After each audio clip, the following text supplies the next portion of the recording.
My name is Marcella, as Michelle said, and I have been a natural food chef and cooking instructor since 1998. But the truth is, I am so much more than that. I am also a food and body image coach, and I help health-conscious women like you love and forgive your relationship with food and yourself and your figure.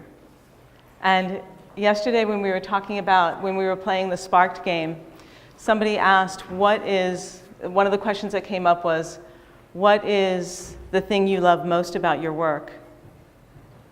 And what I love most about my work is that I get to help women heal at the deepest levels of their being. And I want to ask you a question. And you can share this aloud if you like, or you could write it down in your journal. What are some of the behaviors that for you get in the way of your relationship with your food? Like, what are some of the behaviors that you know are really not that good for you to do, but you do them anyway? And if anybody wants to share that, you are welcome to share. Yes. Oh, she's shaking her head. She's like. And it sounds counterintuitive. Mm-hmm. Go ahead. Not eating. Not eating. Okay, what does that look like for you? It looks like. Let's give her the mic. Sorry. Okay. Oh. Check. If you could start from the beginning. So not eating. So the behavior that was, my mother was always like, oh, I can't believe you're going to eat. Mm-hmm. So I've learned to not eat. Oh, that's one of the moments that Haley was talking about, one of those takedown moments. Your mother said, I can't believe you're not going to eat? Or I can't believe you are eating. Oh, yeah, and you learn not to eat. Yeah, but then you get really hungry. Yes. Oh, and then it goes. Yeah. So it goes into this spiral of meal skipping and then eating the wrong things and then feeling bad. Yes. Okay. Yeah. Thank you. I guarantee you're not alone with that one. Okay.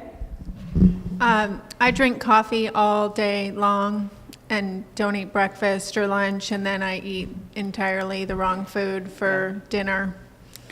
Okay. Right. And you tell yourself, oh, I'm really going to stop doing that. But I'm eating right now. Good. She's having some jerky. Okay. Crave jerky, yay. There's one more right here, and I think that's going to be the last one we're going to be able to take right now in the interest of time. But you are welcome to come up and give me your true confessions later. I don't like to waste, so I will eat my whole plate of food because I don't want it to go to waste, but really I'm full and I should stop eating. Yes. And if my sister's plates are still full, I'll eat those too. Okay, you don't like to waste food. Yeah. So you eat past your full. Yes, That's exactly, called which isn't ignoring your good. satiety cues. The satiety cues that your body gives you that says it's enough.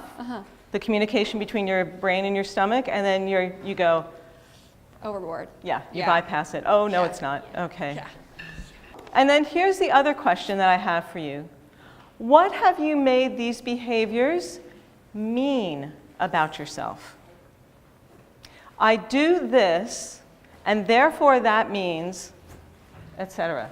And we don't have time to go into this right now, but I want to just suggest, write yourself a little note. This means I am, or I'll always, or I'll never. So in my coaching work with women, this is the level that I work at. I like to think of myself as the Nancy Drew of core beliefs, because that little piece about what you think it means about you is a belief. It actually doesn't have anything to do with the food per se. It's what we overlay onto our behaviors with the food. Okay? So, what have you made your behaviors with food mean about you?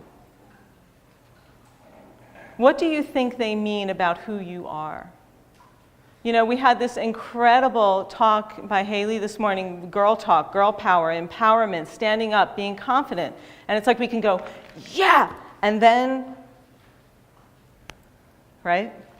So where is that takedown point where you look at your behavior with food and use it to take yourself down. The truth is, the two have nothing to do with each other, really. But our experience is that, right, this is what it means about me. Okay, she's nodding her head right there. Yeah, she's like, okay, good. Great. So I work with women at the level of their food choices, but I also work with women around what drives those choices emotionally, what drives those choices from the point of view of early life experiences where that takedown occurred, and at the level of core beliefs. And fermented foods actually has to do with all of this, believe it or not. So I said to Piper and Michelle, this is not going to be your mother's talk about sauerkraut. I'm going to offer you a perspective on fermented foods that you've probably never heard before.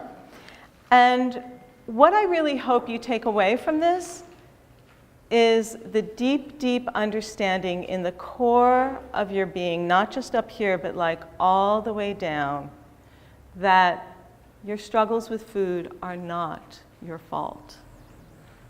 And there is nothing bad about you, and there is nothing wrong with you.